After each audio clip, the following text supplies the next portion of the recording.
tenerla aquí, maestra. Hola, Leslie, un gusto estar con ustedes. Antes de iniciar, les recuerdo que debes seguir cuidándonos lavando frecuentemente nuestras manos con agua y abundante jabón, usando el cubrebocas adecuadamente de forma que abarque nariz y boca. Y aunque juntos, guardar y pedir la sana distancia. La salud es primero. Además, ¿ya hicieron algo de ejercicio hoy? Muy bien, ahora sí les pido que pongan atención. La sesión de hoy se intitula Con enfoques y perspectivas. Con esto nos referimos a que cuando se comparan textos que hablan de un mismo tema, no solo debemos limitarnos a revisar la forma en que se desarrolla su contenido o cómo se organiza la información. También es importante observar y analizar el punto de vista de cada autor sobre el mismo tema. Es importante distinguirlo, porque la visión de cada autor nos ayuda no solo a entender sus motivaciones, sino que nos ayuda a ampliar nuestro propio horizonte. ¿Listas y listos? Muy bien, pues vamos juntos. El aprendizaje esperado para esta sesión consiste en comparar una variedad de textos sobre un tema y el propósito es comparar puntos de vista sobre un mismo tema. Los materiales que van a necesitar para esta sesión son su cuaderno y lápiz o pluma para que puedan tomar notas. También podría ayudarles tener a la mano su libro de texto. Recuerden que todo lo que vean en esta sesión es para reforzar su conocimiento, así que les recomiendo llevar un registro de las dudas, inquietudes o dificultades que surjan al atender los planteamientos de esta sesión. Muchas de estas las podrán resolver al momento de consultar su libro de texto y revisar sus apuntes. ¿Se han encontrado alguna vez en una situación en la que hayan leído escritos o escuchado a expertos de cualquier ámbito opinando acerca de un mismo tema, pero con puntos de vista y opiniones diferentes o contrarias? ¿Cómo puede ser que siendo conocedores del mismo campo tengan enfoques diferentes? ¿Te ha pasado, Leslie? Pues sí, en algunas ocasiones me he dado cuenta que lo que se opina sobre un tema en diversos textos puede tener similitudes o, en caso extremo, he encontrado que las opiniones son contrarias. Efectivamente, así como un parque no se ve igual desde la ventana de una casa o desde el ángulo de una calle, los puntos de vista cambian según el autor o institución que los emita, y esto se debe a que quien opina lo hace desde diferentes perspectivas, ya sea por su área de conocimiento, especialidad, vivencias, intereses o el tipo de lectores a quienes se dirige. Para que se entienda un poco más lo que acabo de mencionar, ¿conoces la fábula del ciego y los elefantes, Leslie? No la había escuchado mencionar. ¿De qué se trata? Antes de contarles esta fábula, ¿me podrías describir cómo es un elefante? Claro, para mí un elefante es un animal grande, tiene una larga trompa y enormes orejas. Esta es la fábula hindú Los ciegos y el elefante. Es una adaptación. Se le pidió a un grupo de ciegos que describieran cómo era un elefante. Se les puso frente al animal, lo tocaron y posteriormente se les pidió que cada uno lo describiera. El primero, al tocar su cola y sentirla larga y rugosa, exclamó: «Es como un ratón». El segundo, al tocar la trompa, sentirla larga, repelente y rugosa, dijo: «Es como una gran serpiente». El tercero, al tocar la oreja y sentirla suave y redonda, exclamó: «Un elefante es como un enorme abanico».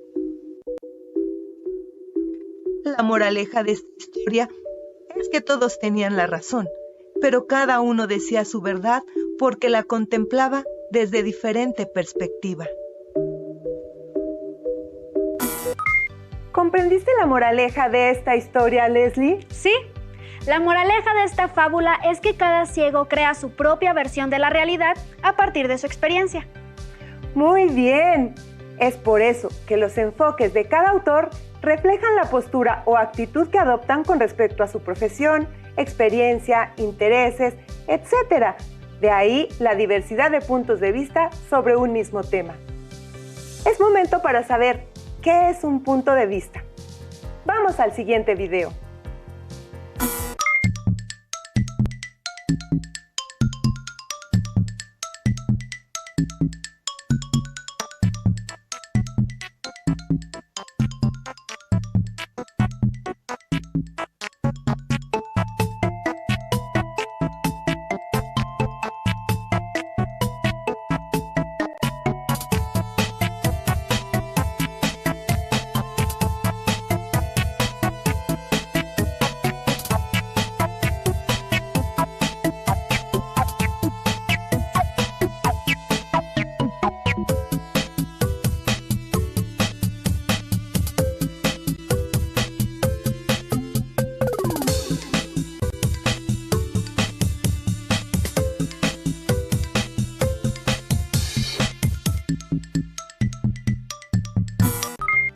Como pudieron observar, un punto de vista en general es la postura o actitud que adopta una persona al respecto de un tema, hecho u otra persona. Lo cierto es que el punto de vista suele ser claro en los artículos de opinión, entrevistas y textos informativos. Es importante diferenciar el punto de vista de una opinión, pues esta es más cercana a un juicio subjetivo sobre un tema, por lo que admite la posibilidad del error. Ahora podemos identificar que de acuerdo con la postura que exprese cada autor, encontraremos si es objetiva o subjetiva. Todos los virus mutan con el tiempo. La postura objetiva es realista. Está basada en la ausencia de los prejuicios e intereses personales. Los hechos y conceptos son tratados como objetos. Esta película está aburrida. La postura subjetiva representa lo que piensan y sienten. Refleja gustos, sentimientos, creencias. Está influida por intereses y deseos. Para corroborar si han quedado claras las dos posturas, te invito, Leslie, a que juguemos con este memorama donde se tratan las posturas subjetiva y objetiva. Perfecto, vamos a jugar. Ustedes también sigan con nosotros y verifiquen sus aciertos. Iniciamos, Leslie. Elige una carta para que veas cuál es la oración que tienes que encontrar. Voy a elegir la primera. La ciudad fue fundada en 1570, por lo tanto, es una ciudad colonial. ¿Cuál sería? La 3. Veamos qué hay en la 3. Una postura objetiva. ¡Has acertado, Leslie! Ahora elige otra carta. La segunda. Uy, una postura subjetiva. Por lo tanto, la respuesta sería... La cuarta. La cuarta. Veamos qué hay en la cuarta. Estamos muy conformes con el desempeño de nuestro representante. ¡Felicidades! Acertaste en los dos casos que se presentaron. Espero que ustedes hayan acertado también. Si no es así, elaboren su propio memorama y jueguen con sus familiares para que practiquen el contenido. Ahora, veamos el siguiente video para que vayamos identificando y trabajando los puntos de vista del tema que se exponen en él.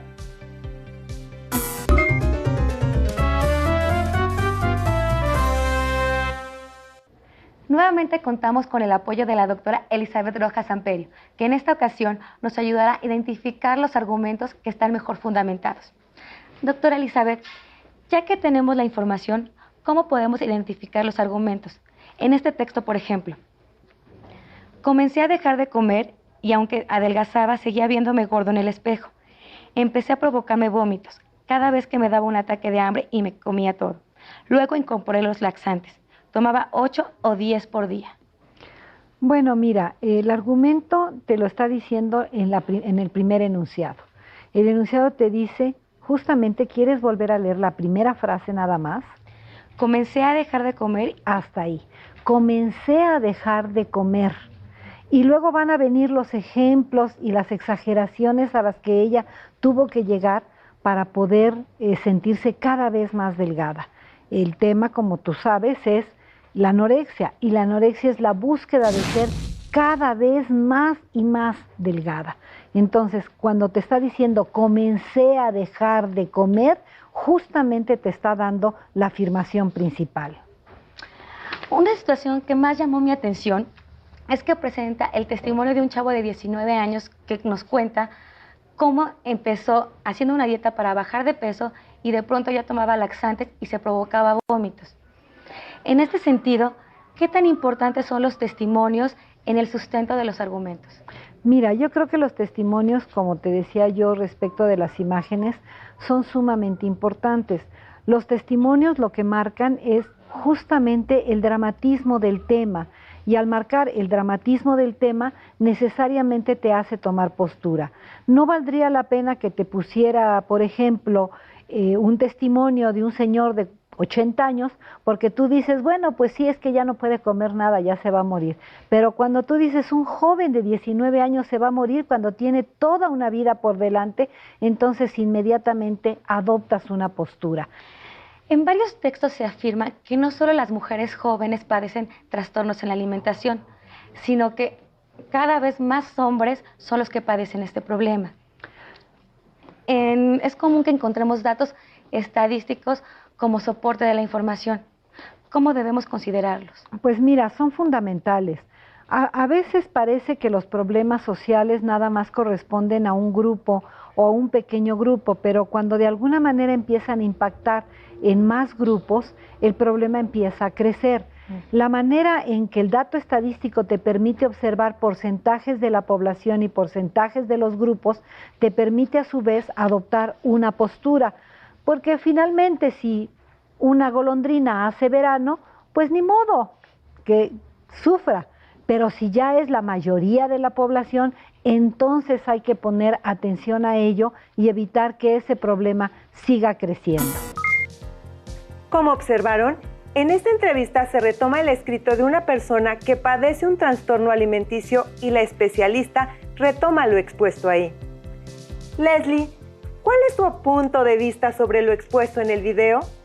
Considero que debemos estar bien informados sobre este tipo de problemas de salud que afectan en su mayoría a los adolescentes.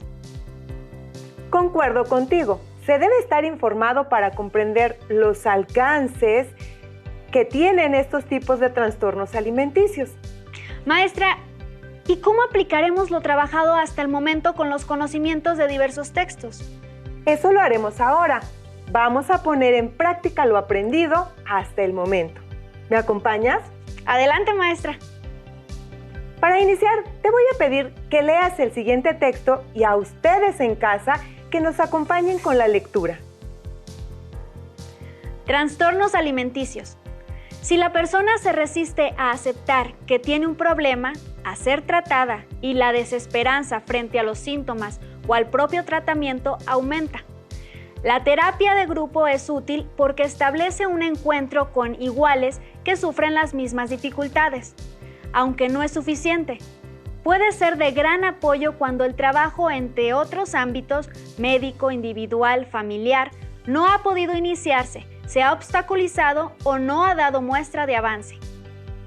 Una vez que hemos leído el texto, nos damos cuenta que el punto de vista del autor refiere que aunque no es suficiente, es de gran ayuda tomar una terapia de grupo cuando se tiene un trastorno alimenticio. Veamos el siguiente texto.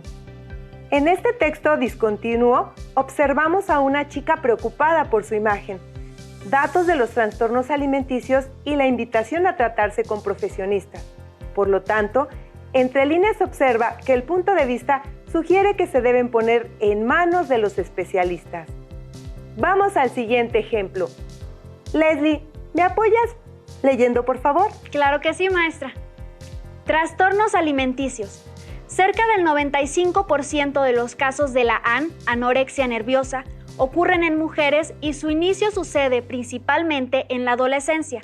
Tiene una prevalencia de 1% en las mujeres y 0.5% en hombres. En cuanto a la presentación en hombres, no se reportan muchos casos, a pesar de que parece sufrir de muchas de las mismas complicaciones neuroendocrinas como en las mujeres, adolescentes e infantes. Por su parte, la BN, bulimia nerviosa, es más frecuente que la AN y al igual que esta afecta más a mujeres que a hombres, y su prevalencia e incidencia van en aumento. Con este último texto observamos que el autor refleja en su punto de vista que estos trastornos van en aumento, y esto lo apoya en los porcentajes que menciona. Qué importante es comparar textos que hablen de un mismo tema. Aunado a esto, es necesario que veamos los puntos de vista que nos presentan los autores. Así podremos formar nuestro propio punto de vista o reforzarlo. ¿No es así, maestra? Así es. Comparar textos que hablen de un mismo tema, pero con perspectivas diferentes, sirve para obtener una mayor comprensión de este, un entendimiento más amplio, y si se crean dudas de lo que ahí se diga, será el pretexto perfecto para seguir leyendo y crearse un punto de vista personal. Veamos cómo quedaría concentrada y comparada la información de los textos trabajados. Comparar puntos de vista sobre un mismo tema. Texto 1. Trastornos alimenticios. ¿Cómo está organizado? Texto continuo, a renglón seguido, organizado en párrafos. ¿Qué punto de vista adopta? El punto de vista del autor es el que la terapia de grupo es de gran apoyo. Tipos de perspectiva. Objetiva. Texto 2. Trastornos alimenticios. ¿Cómo está organizado? Texto discontinuo con imágenes y datos. ¿Qué punto de vista adopta? El punto de vista es que los trastornos alimenticios deben ser atendidos por especialistas. Tipo de perspectiva. Objetiva. Texto 3. Trastornos alimenticios. Texto continuo a renglón seguido, organizado en párrafos. ¿Qué punto de vista adopta? El punto de vista es que estos trastornos van en aumento. Tipo de perspectiva. Objetiva. Pudieron observar que los dos primeros textos, a pesar de no estar organizados de la misma forma, están enfocados a quien padezca de estos trastornos, busquen el apoyo de profesionales en la materia. En el tercer texto, la opinión es distinta, ya que trata de hacer conciencia sobre el aumento de estos problemas de salud. Ahora, a practicar en casa. Observen y lean junto con Leslie la siguiente imagen. 28 de agosto, Día Nacional de las Personas Mayores. Tercera edad. Durante esta etapa de la vida se alcanza una nueva concepción de independencia. Por esta razón, la tercera edad deberá ser considerada como una etapa de plenitud en la vida del ser humano. OMS. ¡Feliz día! Seleccionen cuál sería la respuesta que complementaría al globo de diálogo que está en la imagen. ¿Cuál será la respuesta correcta? A. Indicar cuál es la fecha en la que se celebra el Día del Adulto Mayor. B. Reflexionar cómo debería ser tomada esta etapa en la vida. C. Definir qué es la tercera edad. ¿Pudieron responder de manera acertada? Veamos cuál era la opción correcta. La respuesta correcta, B. Reflexionar cómo debería ser tomada esta etapa de la vida. Como observaron, la respuesta correcta es la B. Ahora, para finalizar, hagamos un ejercicio más. Acompáñame a ver el siguiente video.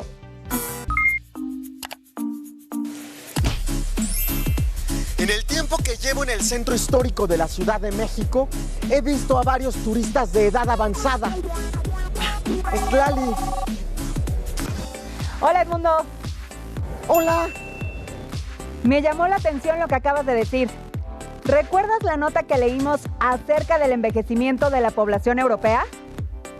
Cierto, sobre el incremento de ancianos en Europa. ¿Crees que eso también pasará en México? Sí, es un proceso mundial. Voy a mostrarte una cápsula.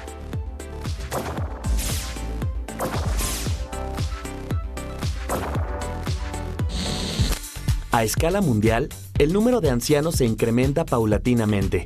Este proceso se deriva de los cambios en la estructura de la población. En términos generales, tanto la natalidad como la mortalidad están disminuyendo y la esperanza de vida aumentando.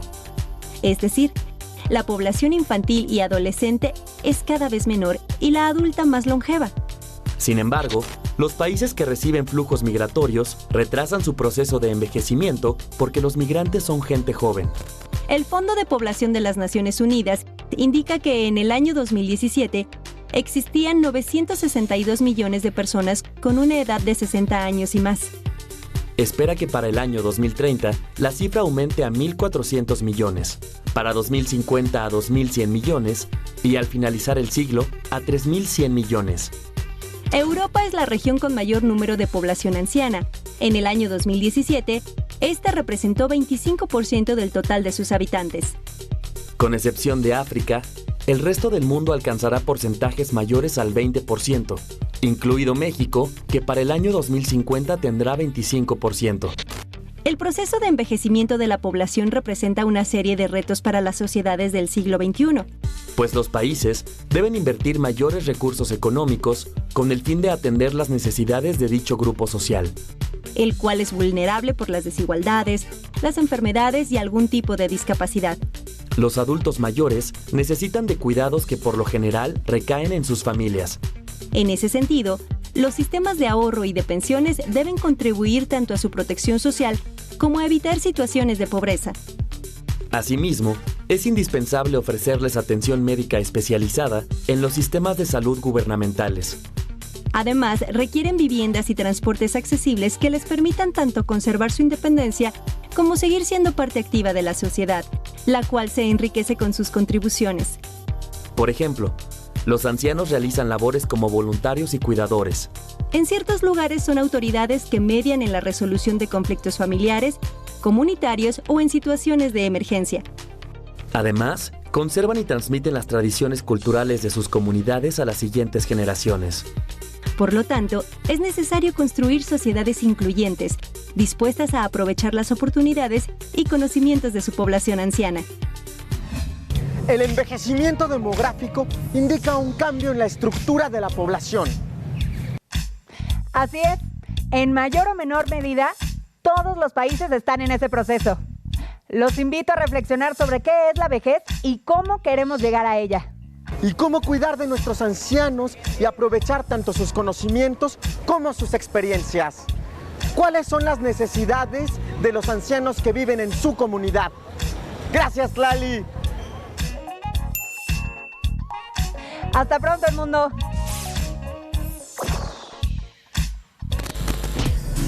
Nos vemos en el camino.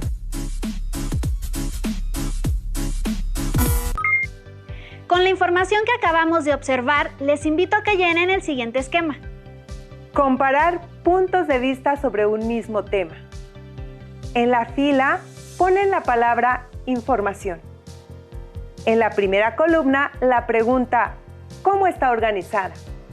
En la segunda, la cuestión ¿qué punto de vista adopta? Abajo, pongan un cuadro extra intitulado ¿cuál es su punto de vista sobre el tema? Como vimos, la información puede estar organizada en forma lineal o discontinua. El punto de vista puede ser objetivo o subjetivo. En el cuadro extra pueden anotar una descripción breve del objetivo de la información. Como observamos, el video habla acerca del aumento de la población anciana en el mundo, no solo de Europa, sino de México. Así pues, ustedes tienen que pensar cómo está organizada la información y qué punto de vista adoptan quienes hablan del tema, para que finalmente señalen cuál es el punto de vista que tienen acerca de lo visto, pero a partir de la información que les fue dada. En esta sesión vimos el aprendizaje esperado de comparar una variedad de textos sobre un tema y nuestro propósito fue comparar puntos de vista sobre un mismo tema. Si ustedes deciden por investigar algún tema de su preferencia, ahora ya saben que es muy útil tener diversos textos que hablen de lo mismo, pero con diferentes enfoques. Esto enriquecerá su conocimiento sobre el tema trabajado y les apoyará para que formen su propio punto de vista. Recuerden que para apoyarse y reforzar el conocimiento de lo trabajado en la sesión, cuentan con sus libros de Lengua Materna 2. Busquen el aprendizaje esperado, respondan y vinculen los programas y lo aprendido. También pueden buscar en libros que tengan en casa o preguntar entre sus familiares sobre el tema que les interese e identifiquen las opiniones que ellos les compartan. Gracias por compartir con nosotros esta sesión de Lengua Materna 2 en la que hemos abordado el título Con enfoques y perspectivas. Hemos aprendido algo nuevo juntos. Y si quieren volver a ver la sesión, consulten los horarios de repeticiones del programa Aprende en Casa 2. ¡Hasta la próxima!